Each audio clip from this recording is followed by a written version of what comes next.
Hello friends, कैसे हैं आप सब। तो दोस्तों, इस वीडियो में आज हम कुछ हज़ार साल पीछे चलेंगे कदीम मिस्र के दौर में। दुनिया की तारीख का एक अहम दौर कि कदीम मिस्र के लोग कैसे ज़िंदगी गुजारते थे, ये लोग कहाँ रहते थे, क्या खाते पीते थे, और ये सब कुछ आप इस वीडियो में देखेंगे। दोस्तों, कदीम मिस्र में 3 सोशल क्लासेस होती थी। पहली कैटेगरी में इंतहाई ताकतवर लोग शामिल होते थे, जिसमें बादशाह, इसका ख़ानदान, हुकूमत के नुमाइंदे, लैंडलॉर्ड्स, फ़ौजी और हकीम यानी कि डॉक्टर्स वगैरह होते थे। ये सब लोग अमीर और ताकतवर लोगों में शामिल होते थे।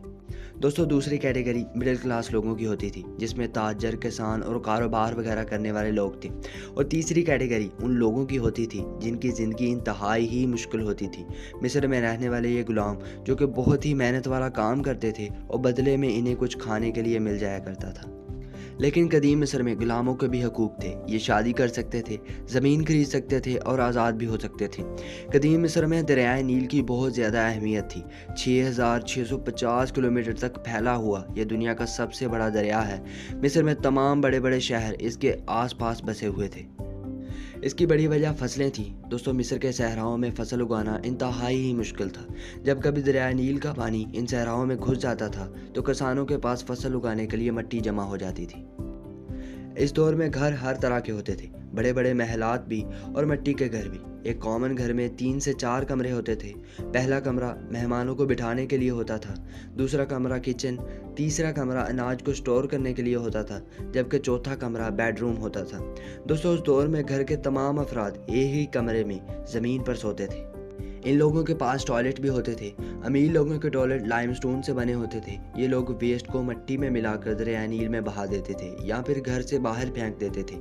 एक साबुन भी होता था जो कि नेट्रॉन नामी एक सब्सटेंस को ऑयल से मिलाकर बनाया जाता था। बात खाने की जाए तो इनके पास काफ़ी वैरायटीज़ होती थी, गोश्त, मछली, फल, ब्रेड वगैरह। बीफ इनके यहाँ सबसे महंगा होता था और ब्रेड इनके खाने में बहुत ज़्यादा इस्तेमाल होती थी। ब्रेड बनाने के लिए ये लोग आटे में पानी मिलाकर सख्त गर्मी में बाहर रख दिया करते थे और फिर उसको तंदूर में बनाया करते थे। दोस्तों, इन लोगों के बच्चे भी फारग वक़्त में खेला कूदा करते थे। इन लोगों के बच्चे फारग वक़्त में रेसलिंग करते थे, शिकार करना सीखते थे। इनके पास बोर्ड गेम्स भी हुआ करती थी। इनकी लड़कियों के पास भी डॉल्स वगैरह हुआ करती थी। दोस्तों, कदीम मिस्र में भी बच्चों के लिए स्कूल्स हुआ करते थे, लेकिन ये स्कूल्स इतने महंगे हुआ करते थे कि कोई अमीर इंसान ही अपने बच्चों को स्कूल्स में भेज सकता था। मगर ज़्यादातर बच्चे वही काम करते थे जो कि उनके वालिद का प्रोफेशन होता था। जैसे कि अगर कोई किसान है तो बहुत ज़्यादा चांसेस थे कि उसका बच्चा भी किसान ही बनेगा। दोस्तों, कदीम मिस्र में भी औरतें जहां अपना घर बार संभालती थीं, वहीं अपने शौहर के साथ उनके काम में मदद करती थी। ये डिपेंड करता था कि उनके हालात कैसे हैं। अमीर औरतें अपने सारे काम अपने गुलामों से करवाती थीं। ये औरतें अक्सर अपनी सहेलियों के लिए आलीशान दावतें भी दिया करती थीं, जबकि एक कॉमन औरत अपने घर का काम ही संभालती थी। उस दौर में औरतें कपड़े भी बुना करती थीं, परफ्यूम्स भी बनाती थीं और खेतों में भी काम किया करती थीं। एक और इंटरेस्टिंग बात ये थी कि वो लोग समझते थे कि बिल्लियाँ कोई जादुई मखलूक है जो कि इनके लिए खुशकिस्मती लेकर आती हैं। इसलिए ये लोग बिल्लियों को जेवरात पहनाया करते थे और इनके मरने के बाद बिल्लियों को बाकायदा ममीज़ बनाकर रख लिया करते थे। दोस्तों, कदीम मिस्र के हज़ारों सालों के दौर में ज़्यादातर दौर वो था जबकि कोई करेंसी ही नहीं थी, लेकिन फिर भी हुकूमत लोगों से टैक्स लिया करती थी। ये टैक्स अनाज की सूरत और जानवरों की सूरत में लिया जाता था।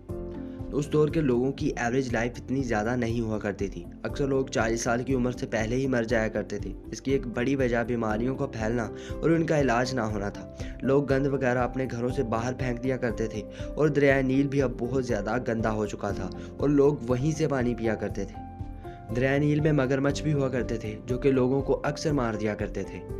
दोस्तों, उम्मीद करता हूँ कि आपको ये वीडियो पसंद आई होगी। अगर पसंद आई हो तो इसे लाइक, शेयर, सब्सक्राइब तो बिल्कुल भी मत करना।